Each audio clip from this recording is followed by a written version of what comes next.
Hey guys, this is TJ Lowerman, aka That Sports Gamer, reporting into you live from UnderTheCode.com. I want to give you a little breakdown of the top 5 pitching tips you should know to master your pitching game. So we're going to start it off real quick with number 5, and that is use your warm-up pitches. I notice a lot of people don't actually like to use their warm-up pitches. They usually just hit select and think they're ready to go. They're actually very important, and let me show you why.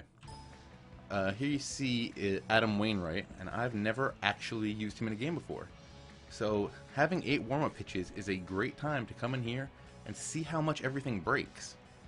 So like his sinker, look at that. I mean, it's going to break a little bit, so if you're going to throw that, you're going to want to try to keep it pretty low in the strike zone. Another thing with Adam Wainwright in particular, he's got a sick curveball, so let me see how much this thing's going to break. See, look at that. And it's also a very slow curveball. So see, that's good to know. Throw another one of those. But it's got a lot of movement, and that's going to be hard for righties to try to hit. Cutter.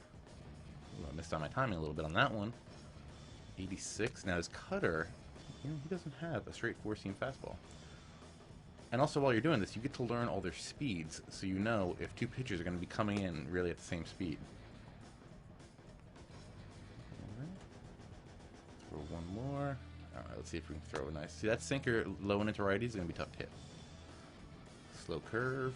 See how that goes. Ooh, that thing's pretty nasty. So, yeah. So that's number 5 on the list. Let's hop straight over to number 4. Which is know your hitters' strengths and weaknesses. Okay, so here I'm going to be taking on BJ Upton. I'll switch over to the video. He is vulnerable to low and away, up and in. So you don't really want to throw him anything low and inside. So let's see what we can do. Whoop. Ooh, we missed there and got really lucky. So with him, we're going to want to try to keep everything away from him. See, look at that. Get him to chase. Let's see how this slow curve does. Hopefully he swings right over top. Oh, throws it in the dirt. Bad if I can advance. Lucky for us. Alright, now he is looking. We're throwing a couple low and away. Let's see if we can beat him up and in now. Up. See, there we go. Through to his weaknesses. Alright, so that was the best possible outcome we could hope from that scenario. Let's move on to tip number 3. Check your confidence meter. This is a very interesting thing I like in the show. As you can see by the pitchers, all their pitches, the blue bar under it tells you their confidence in throwing that pitch. Like right now, Adam Wainwright is very confident on his cutter. So you can see we've got a lot of movement, got him to chase, good stuff. Also the curveball's pretty confident, and as you throw them for strikes, they get more confident. So after throwing that other one in the dirt, he's not as excited.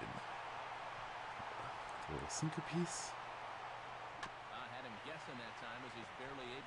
See how the sinker confidence went up a little bit? Alright, now he's got almost full confidence on the cutter. So hopefully, get another strikeout with it. See, it's very simple. Once you take all these things into account, your pitching can just become extraordinarily much better. So, moving on to number 2. Number 2, know the situation. This is one of those things I could show you about 1,500 videos of, but, you know, if you got a guy on third base, and you got a guy with less than 2 outs up, you're going to want to try to strike him out, because a pop fly to the outfield, most ground balls to the infield, it's going to drive in that run. So, always be aware of what's going on. If you have a guy on second, and the ball's hit to third or short, make sure you're looking that runner back.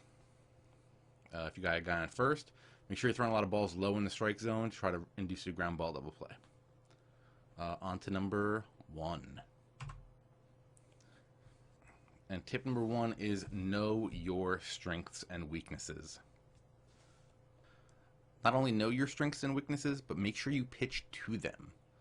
As you saw in those videos, uh, Adam Wainwright had a sick cutter. Stick with that. Stick with your best pitches. We all remember back in 1996, Game 4 of the World Series, Mark Wohlers was like, let me just throw Jim Leyritz this slider, even though it's not my best pitch. If you're going to get beat, get beat with your best stuff. And so that you know that you don't have any regrets. So go in there, bust him with that fastball, throw that sick curveball you got, hit him with the change on the outside that he's not looking for. Pitch to your strengths. So once again, these are your top 5 pitching tips. Use your warm-up pitches, know your hitter's strengths and weaknesses, check your confidence meter, know the situation, and know your strengths and weaknesses. And use those tips, and you will find yourself being a better pitcher in MLB 13 The Show. This is TJ Lauerman for UnderTheCode.com. Why don't you go check out the site?